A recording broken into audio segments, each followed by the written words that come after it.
So we got the new iPad Air. What's up guys, it's Carl. So you can kind of tell already from the box size, this is the first time that the iPad Air comes in the two sizes, 11 and 13 inches, which is the one that I have here.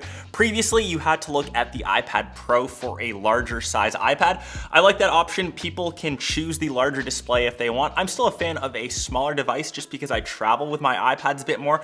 But if you like the larger form factor, if you need a bigger screen, you got it now. Second thing is the color. So this is the brand new color for this gen. It is purple. You can still get this in space gray, blue, starlight, and of course the purple, which is the new color option. I got to check them out all in New York. Honestly, I'm still a fan of just the tried and classic space gray. I know that if you like the different color options, which we'll get to in a second, you can now snag them if you are a purple fan. You can see on the back, this is a terabyte option. So the base model still comes in at 128 gigs. Pricing wise, it's $599 for the 11 inch, $799 for the 13 inch, and in Canadian dollars, that's $799, $1099 respectively. Canadians get shafted. This is the new box art. Let's get this unboxed and we'll kind of show you what's inside. So iPad, of course, up top, we'll put that to the side for a second. Designed by California in Apple. I've been using that as a meme for maybe a couple years. If you're new to the channel, now you know. Sadly, this is honestly the first time we are not getting any more Apple stickers in a package. That's Apple's route to carbon neutrality. Those stickers really using up a lot of carbon. So if you're a reseller, if you happen to have old stickers, they might become collectibles now. So just warranty info, setup info, and of course inside we have a charging brick, 20 watts, and a USB-C braided cable. This is in white. If you get the iPad Pros, you'll get a color matched one, but this is just a standard color. Unfortunately, no purple. That's the box. And here is the iPad Air itself in all of its glory. So this, like I said, is that brand new finish in purple. The color is quite muted. It's almost like a pastel. It still has that, of course, aluminum finish on the back and that new larger size form factor, which I love. Setup is super simple, like all things Apple, and you can kind of see around the rest of the device some of the new features. For example, the FaceTime camera is now in landscape mode. You can see that on the top edge there. Of course, this has Touch ID on the top, and to charge, we've got USB-C on the bottom. So this is pretty much a very familiar form factor. Obviously, opening this up, the biggest thing that you notice is this huge display, and it's absolutely gorgeous for anyone that's doing any sort of artwork, media consumption. Having a larger display, I guess, makes more sense. Is it more practical to travel with? I guess that's that battle that you kind of face.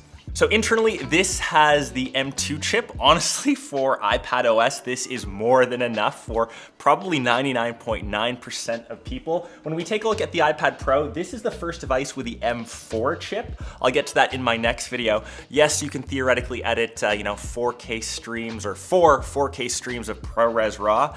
Do you need to do that on an iPad? I still think I can get more done productivity wise on, say, like my MacBook Pro. iPads have gotten better. I saw some pretty incredible demos of what you could theoretically do with an iPad Pro. Like I said, that's probably overkill for most people, even artists. I think the iPad Air is the solid option. It's just that choice, either 11 or 13 inches. So another new thing to this is the new Apple Pencil Pro, which I've got right here, and you can actually see it has a brand new box art to it as well. You can get a couple different options. So quickly unboxing this, opening a pack of darts. Same kind of thing, designed by Apple in California, and underneath we've got the Pencil Pro. So very, very similar design to the previous gen. Of course, you've got Pencil Pro to let you know it's the Pro Pencil. You can see here I've got actually all three generations, but the previous gen, or I guess the second gen pencil, technically doesn't work on this. The magnets actually don't snap that well. So if you've got a previous gen Apple Pencil,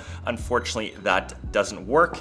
You need that new Pencil Pro, and you can see that snaps and you get that little notification and all of the new features like barrel roll, like hover. I will let all the artists kind of definitely use this better, but that is pretty much the new iPad Air. We still have the same 12 megapixel camera on the back and that 12 megapixel landscape camera on the front, which, like I said, is now in that landscape orientation for things like FaceTime. So my recommended spec option for this is still probably the base model, so $799, 128 gigs. If you have the previous gen iPad Air, do you need to upgrade? Unless you need the larger size, unless you really need those new features of Pencil Pro. If you're an artist, artist, if you use this for like a daily living, if you use it for your job, maybe you can make that upgrade.